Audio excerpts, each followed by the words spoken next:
আগামীর বাংলাদেশে রাষ্ট্রনেতা বা প্রধানমন্ত্রী হিসেবে দুইটা নাম ঘুরে ফিরে আসতেছে, আমরা সবাই জানি, তারেক রহমান আর ডাক্তার শফিকুর রহমান। এই আলোচনা আমরা ইচ্ছাকৃতভাবে দল জোট স্লোগান সব বাদ দিচ্ছি। আমরা একটা সোজা প্রশ্ন করব, রাষ্ট্র চালানোর জন্য কে বেশি যোগ্য? ইন্টারেস্টিং বিষয় হইল, দুইজনেই এই প্রথম সংসদে যেতেছেন। কেউই আগে এমপি ছিলেন না, কেউই মন্ত্রী ছিলেন না, কেউই সরাসরি রাষ্ট্র ক্ষমতার দায়িত্ব পালন করেননি।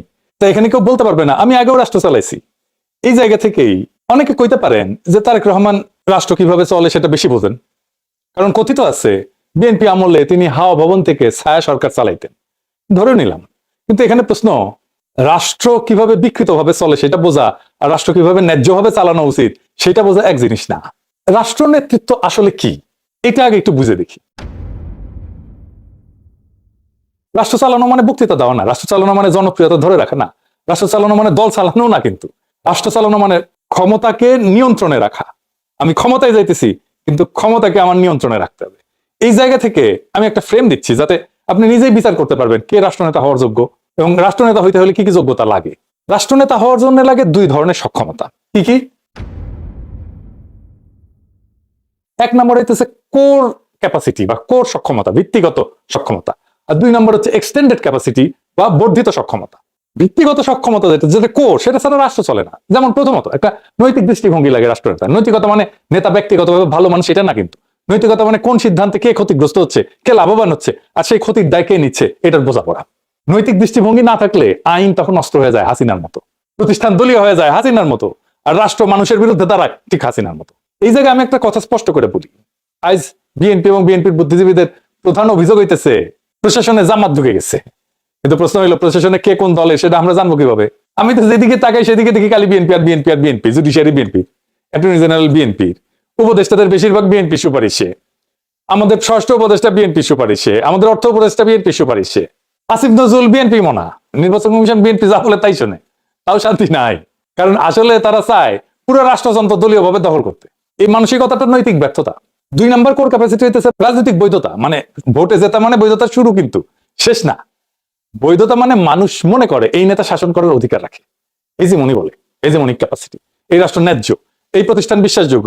যেই মুহূর্তে বিশ্বাস ভেঙে যায় রাষ্ট্র তখন কাগজে থাকে, বাস্তবে ভেঙে পড়ে।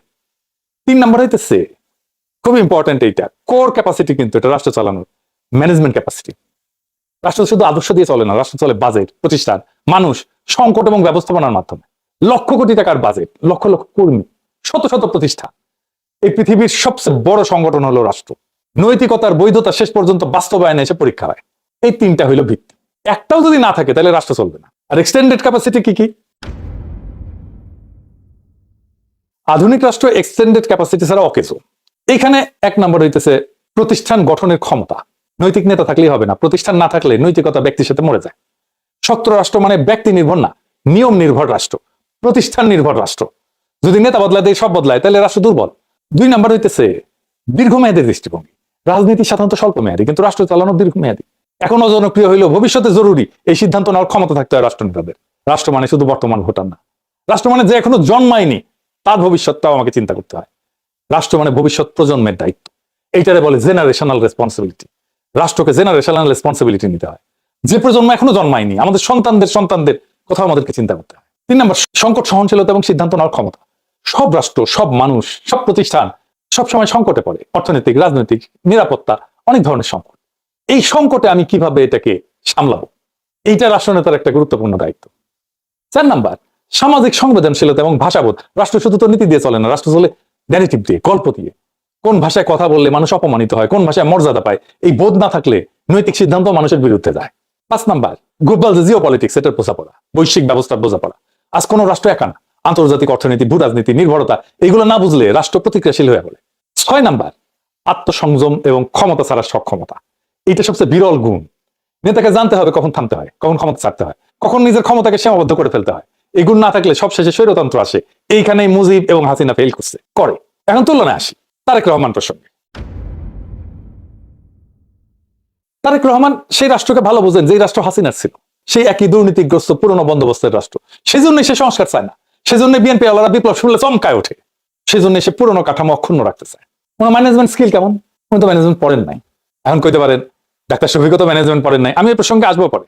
তারেক রহমান ম্যানেজমেন্ট পড়েন নাই, প্র্যাকটিসও করেন নাই, করার সুযোগ পান নাই কোথাও। কোথাও চাকরি করেন নাই, চাকরি বাকরি করেন নাই, উনি বিশাল রাষ্ট্র নামের সংগঠন চালাইবেন কেমনে?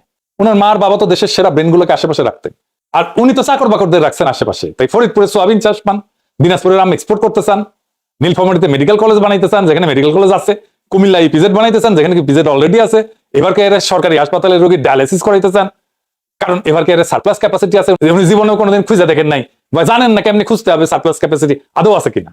আর 12,000 কোটি টাকার বাজেটে সারা দেশের মানুষকে ফ্যামিলি কার্ড দিতে চান, সাব্বাস। আর কার্ডের পরে কার্ড, তাও নাকি সব বেস্ট ব্রেন নিয়ে এইসব বানাইছে। শুনেন কি বলে ববি নিচ্ছে হাজ্জাজ, কি বলে শুনেন। বেশ অনেক মাস ধরে গুরুত্বপূর্ণ সব আপনার বিষয়গুলোতে জনাব তারেক রহমান বড় বড় আপনার টাস্ক ফোর্স টিম তৈরি করেছেন। হেলথ সেক্টর বলেন, এডুকেশন সেক্টর বলেন, এডুকেশনটার সাথে আমি নিজেই অতপ্রতভাবে জড়িত ছিলাম, আরো অনেকগুলো সেক্টরে গুরুত্বপূর্ণ টিমস তৈরি করেছেন বাংলাদেশের যারা বেস্ট বিশেষজ্ঞ আছেন তাদেরকে নিয়ে। এই সেক্টরগুলোতে আমরা কিভাবে উন্নয়ন আনতে পারি এবং বিশ্বমাপে কম্পিটিটিভ আমরা হতে পারি, তো সেই জায়গা থেকে উনার বৃহত্তর প্ল্যান আছে, এটা আমি আপনাদেরকে পরিষ্কার জানিয়ে দিচ্ছি। উনার বৃহত্তর প্ল্যান আছে। শুনেছেন, টাস্ক ফোর্স বানাইছে, বানাইছে তারেক রহমান। আপনার এই প্ল্যান কোন মাঝারি সাইজের একটা আন্তর্জাতিক কর্পোরেটের ইন্টার্নকে দিয়ে করে দিতে পারত, একজন, বেশি লোক লাগতো, এর সাথে ভালোভাবে করে দিতে পারত। এই আপনার যদি বেস্ট ব্রেনের প্রোডাকশন হয় তাহলে খবর আছে, দেশের খবর আছে, আপনারও খবর আছে। ইস্তেহার ঘোষণা করছে না বিএনপি, ইস্তেহার লিখেছে কে? সেও ফাঁকিবাজ। আপনি ধরেন, আপনি তো বুঝতেই পারেন না যে ইস্তেহার যে লিখেছে সে ফাঁকিবাজ, কেমনে ধরবেন এটাও বুঝতে পারেন না। 2001 সালে বিএনপির ইস্তেহার এটা থেকে সোথা মারিছে। হ্যাঁ, আমার কথা বিশ্বাস হয় না? হ্যাঁ, দেখে দিব, দেখে দিচ্ছি। ওই একই মনোরেল চালু করবে কোসেন না, এটা তো 2001 সালের ইস্তেহারে ছিল। বস্তিবাসীদের জন্য আবাসন করবে বলছেন না, এটা তো 2001 সালেও ছিল। কলকারখানায় নিরবিচ্ছিন্ন বিদ্যুৎ সরবরাহ করবেন বলছেন, ওটা তো ছিল 2001 সালে। বেকার ভাতা দিবেন বলছেন না, ওটা 2001 সালেও ছিল। সবই ছিল 2001 সালে, আবারও দিছে। তো এখন বুঝেছেন তো, এগুলো করবে না, আগের গুলো করেনি। এগুলো আগের গুলো করেননি কেন? 25 বছর আগে কইছিলেন না, তারপরে তো ক্ষমতা এসেছিলেন, করেন নাই কেন? কেউ তারা জিগায় না, সে নিজেও দেখে না আমি তো এগুলো কইছিলাম, কেউ এটা ধরে দেবে কবে না তো, কারণ বাংলাদেশের মিডিয়া তো সব পাচা দিচ্ছে। আর কার্ডের পরে কার্ড, তার তো শেষ নাই, মানে কার্ডই সব সমস্যার সমাধান মনে হইতেছে। আচ্ছা, মেনে নিলাম যে ঠিক আছে, ইস্তেহার পড়েন নাই আগেরটা। আপনি কেন লেখাপড়াটা করলেন না? নিজের জন্য না, দেশের জন্য তো লেখাপড়া করতে পারতেন। আপনি তো দেশকে নেতৃত্ব দিবেন, তো নিজেকে তৈরি করবেন না? কি করছেন বলেন তো নিজেকে তৈরি করার জন্য? কোন ট্রেনিং করছেন? কোন কোচিং করছেন? কোন ডিগ্রি করছেন? এই বয়সে আমাদের এখনো প্রত্যেক সপ্তাহে ট্রেনিং করতে হয়, প্রত্যেক সপ্তাহে। এমন একটা কমপ্লেক্স এভার চেঞ্জিং ওয়ার্ল্ডে কাজ করবেন আর আপনি প্রস্তুতি নেবেন না? আমাদের তো কত কাজ করতে হয়। আপনি তো রাজনীতি ছাড়া আর কিছু করেন না, দেশের পিএম হওয়া ছাড়া তো আপনার কোনো লক্ষ্য নাই। আপনি যদি বইপত্র লিখলেনি, লেখালেখি করলেনি, তাও একটা কাজ হইলেনি, তাহলে আপনার চিন্তা জানা যেত। আপনি তো একটা নরেন্দ্র মোদী হবেন, চাওয়ালা। ইন্ডিয়ান ডেমোক্রেসি শক্ত, ব্যুরোক্রেসি কম্পিটেন্ট, ইনস্টিটিউট শক্তিশালী, আপনার তো সব কটা ধ্বজভঙ্গ, পুরাই কোলাপস করবে আপনার লিডারশিপে। এবার আসেন ডাক্তার শফিকুর রহমান। উনি রাষ্ট্র ক্ষমতায় ছিলেন না, কিন্তু রাষ্ট্রের ব্যর্থতা প্রত্যেকদিন দেখছেন। কোথায়? একজন ডাক্তার হিসেবে। একজন ডাক্তার তার ট্রেনিং এর মধ্যে দিয়ে একজন কম্পিটেন্ট ম্যানেজার হয়ে ওঠে, দক্ষ শাসক হয়ে ওঠে, মেটিকুলাস অ্যানালিস্ট হয়ে ওঠে, একজন ন্যায়পরায়ণ নেতা হয়ে ওঠে। কেন ডাক্তারেরা কম্পিটেন্ট রাজনৈতিক নেতা এবং রাষ্ট্রনায়ক হতে পারে? কারণ হইতেছে ডাক্তাররা রাজনীতিতে আসে আদর্শিক স্লোগানের প্রেমে না, ডাক্তারের রাজনীতিতে আসে ক্ষমতার সীমাবদ্ধতা বুঝে। একজন ডাক্তার প্রত্যেকদিন দেখে রোগের মূল কারণ চিকিৎসার অভাব না, দারিদ্রের মূল কারণ ওষুধের অভাব না, মৃত্যুর কারণ বায়োলজি না, মৃত্যুর কারণ রাষ্ট্রীয় অবহেলা। অসুস্থতা আসে অপুষ্টি থেকে, অসুস্থতা আসে পানযোগ্য না এমন পানি খাওয়া থেকে, অসুস্থতা আসে অসুস্থ পরিবেশ থেকে। আপনি কি করবেন ডাক্তার হয়ে? আপনি কিচ্ছু করার নাই। আপনার রাস্তায় নিরাপদ গাড়ি চলাচল না করলে আপনার রাস্তায় অ্যাক্সিডেন্ট হবে, আপনার হাসপাতাল ভরে যাবে রোগীতে। আপনি কি করবেন? আপনার খাবারে বিষ থাকলে আপনি অসুস্থ হবেন, আপনি রোগাক্রান্ত হবেন, আপনি হাসপাতালে আসবেন। আপনার পানীয় জল এটা বিশুদ্ধ না হইলে আপনার নানা রকম রোগ হবে, আপনি হাসপাতালে আসবেন। আপনার অপুষ্টি থাকলে আপনি রোগ নিয়ে আসবেন, কিন্তু ওই রোগ ভালো করে দিতে পারবে না ডাক্তার। প্রায় সমস্ত রোগের কারণ হচ্ছে সামাজিক। আপনি ওষুধ দিয়ে, আপনি চিকিৎসা দিয়ে, আপনি সার্জারি করে আপনি কুলাইতে পারবেন না। বারবার করে মানুষ অসুস্থ হয়ে আপনার কাছে আবার আসবে। এই জায়গা থেকে ডাক্তারের মধ্যে রাজনৈতিক চেতনা জন্ম নেয়, কারণ মেডিসিন শেখায় সমস্যা আলাদা না, সমস্যাগুলো কাঠামোগত, স্ট্রাকচারাল।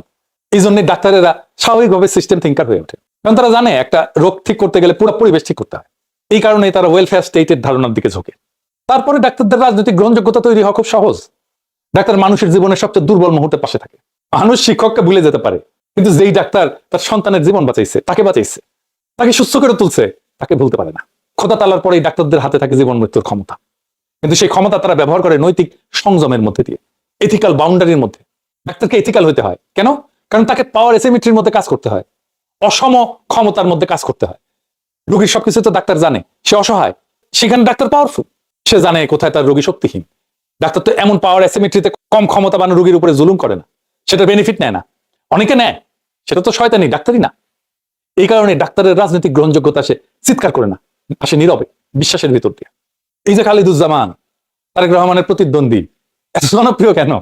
চিনতেন না তো কাউকে। ওই কারণে ডাক্তাররা সাধারণত পপুলিশ ভাষায় কথা বলে না, তাদের ভাষা হয় দায়িত্বের, সেবার, সীমার। এবং হাসপাতাল হইতেছে একটা রাষ্ট্রের ক্ষুদ্র সংস্করণ। হাসপাতাল রাষ্ট্রের সবচেয়ে নগ্ন চেহারা। বেড মানে নাগরিক, ওয়ার্ড মানে শ্রেণী বিভাগ, কেবিন মানে এলিট, আইসিইউ মানে ক্ষমতার কেন্দ্র, আউটডোর মানে গণমানুষ। হাসপাতালে মানুষ প্রথম বুঝতে শেখে রাষ্ট্র কার জন্য কাজ করে আর কার জন্য করে না। কেন দরিদ্রদের রোগ বেশি হয়, কেন দরিদ্ররা চিকিৎসা পায় না, এটা হাসপাতালে যে বোঝা যায়। এই কারণেই স্বাস্থ্য সংস্কার কোনো আলাদা সেক্টরাল সংস্কার না, স্বাস্থ্য সংস্কার মানে রাষ্ট্রেরও সংস্কার। স্বাস্থ্য রাষ্ট্রের আগাম সংকেত। রাষ্ট্র ভাঙে আগে হাসপাতালে, হাসপাতাল ফেল করলে রাষ্ট্র ফেল করে। একটা দেশের স্বাস্থ্য অবস্থা দেখে বোঝা যায় রাষ্ট্র কতটা ন্যায্য, কতটা সক্ষম, কতটা কম্পিটেন্ট, আর কতটুকু ভেঙে পড়ছে। এই জন্যই স্বাস্থ্য হলো রাষ্ট্রের আগাম সতর্ক বার্তা। একটা হাসপাতালে একটা রাষ্ট্রের যা যা থাকে সব আছে, খোঁজ করলে দেখবেন। কমপ্লেক্স হায়ারার্কি আছে, বাইরে থেকে আপনি বুঝতেই পারবেন না যে কত বিচিত্র ডিপার্টমেন্ট কাজ করে একটা হাসপাতালে। সেখানে কুক আছে, ধোপা আছে, সিকিউরিটি আছে, ফাইন্যান্স আছে, বাজেট আছে, স্টোর আছে, ফার্মেসি আছে, ক্লিনিং সার্ভিস আছে, স্ট্যাটিস্টিক্স আছে, রেকর্ড আছে, রিসার্চ আছে, কেপিআই আছে, 24 ঘন্টার সার্ভিস আছে, ইমার্জেন্সি আছে, ফটোগ্রাফি আছে, ক্লাসরুম আছে, শিক্ষানবিশ আছে, পুষ্টিবিদ আছে, ল্যাবরেটরি আছে, মনিটরিং ইভালুয়েশন আছে, আর আছে প্রোটোকল। প্রত্যেকটা জিনিস institutionalise. SOP, standard operating procedure. কোন জিনিসটা কিভাবে হবে তার সুনির্দিষ্ট এসওপি আছে। মানে ধরেন আপনি দেখলেন একটা জায়গায় রক্ত পড়ে আছে, ওইটা আপনি কিভাবে ম্যানেজ করবেন, কি করবেন ওইটা দিয়া, কেন পরিষ্কার করবেন, কে করবে পরিষ্কার, কি দিয়ে পরিষ্কার করবে, পরিষ্কার করে ওই ওয়েস্টটা কোথায় রাখবে, ওই বর্জ্যটা কোথায় রাখবে, সেটাকে কিভাবে ম্যানেজ করা হবে, সেটাকে কিভাবে ডিস্ট্রয় করা হবে, সেটাও লেখা থাকে। এগুলো আবার নিয়মিত আপডেট করতে হয়। হাসপাতাল হচ্ছে সেই জায়গা যা একটা রাষ্ট্রের মতো, আর এই সীমিত রিসোর্সের উপরে সার্বভৌম সভারেন অথরিটি বা সার্বভৌম কর্তৃত্ব থাকে চিকিৎসকের, ডাক্তারের। তো এইরকম ন্যায়, ইনসাফ আর এই লেভেলের ম্যানেজমেন্ট তো ডাক্তারদের মজ্জাগত, তার রক্তের মধ্যে, তার ডিএনএ এর মধ্যে। এই কারণেই ডাক্তাররা ভালো রাষ্ট্রনায়ক হতে পারে, কারণ তারা ক্ষমতার ভাষা শেখে, রোগীর বিছানার পাশে দাঁড়ায়। তারা জানে সমস্যা ব্যক্তির না, সমস্যা কাঠামোর। আর রাষ্ট্র চালাতে সবচেয়ে দরকার এই বোধটা, ক্ষমতা দখলের ক্ষুধা না, ক্ষমতার সীমা বোঝা। এটাই রাষ্ট্র নেতৃত্বের আসল যোগ্যতা, যে আমার ক্ষমতার সীমা কোথায়। আমি বাংলাদেশের উদাহরণ দিই। জিয়াউর রহমান একজন দক্ষ জনপ্রিয় নেতা হতে পারছিলেন কেন জানেন? ওনার পাশে বি চৌধুরী স্যার ছিলেন, দুই ডিসিপ্লিন ফিল্ডের দুই মানুষ, পাওয়ারফুল কম্বিনেশন। এই জন্যই ফিদেল ক্যাস্ট্রো একজন চে গুয়েভারা লাগে। এই জন্যই মাহাতির মোহাম্মদরা তৈরি হয়। কেউ ভালো মানুষ হয়েও ব্যর্থ নেতা হতে পারে, কেউ দক্ষ শাসক হয়েও বিপজ্জনক নেতা হতে পারে। রাষ্ট্র চালানো মানে ক্ষমতা ধরা না, রাষ্ট্র চালানো মানে ক্ষমতাকে নিয়ন্ত্রণে রাখা, ক্ষমতার সীমা বোঝা। এই জায়গায় প্রশ্নটা বদলায় যায়, কিন্তু প্রশ্ন থাকে না যে কে বেশি চতুর রাজনীতিবিদ, প্রশ্ন হয় কে কম ক্ষতি করে রাষ্ট্র চালাইতে পারবে। এই প্রশ্নের উত্তরই আগামীর বাংলাদেশের আসল নির্বাচন। এই নির্বাচনে বাংলাদেশ তার প্রকৃত রাষ্ট্রনায়ককে চিনতে ভুল করবে না আশা করি। বাংলাদেশ সেই রাষ্ট্রনায়ককে চিনবে যিনি তার ক্ষমতার সীমা চিনবেন আর জাতির জন্য ইনসাফ কায়েম করবেন। আসেন আগামী